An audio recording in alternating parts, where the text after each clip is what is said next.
it would be, there is nothing wrong with any of you.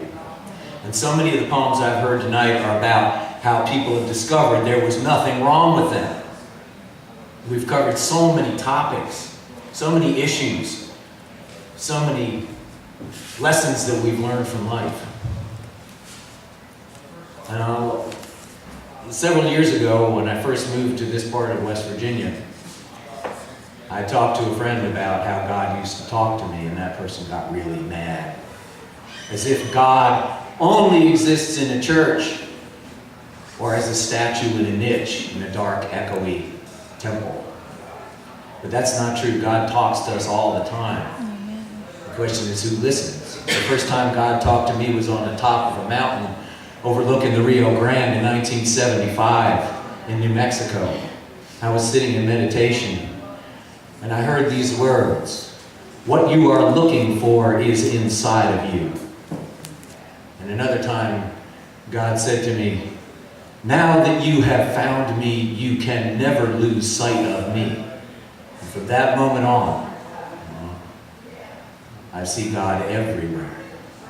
And one of my great teachers said two things. What is color? What is the shell? Underneath, we're all red. And someone else said something about blood before. You did good.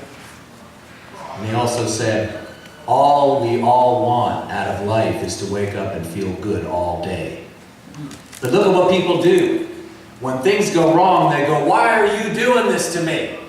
And when they do really well, they go, "Look at what I did." So I've been inspired, really inspired. And I wished I'd had a pen, because I would have had a lot of things to say. But that's a piece of it. And I learned something about each poet. I learned something that I always wanted, to feel a part of something. Because I always considered myself an outsider until I spent some time with a group of men.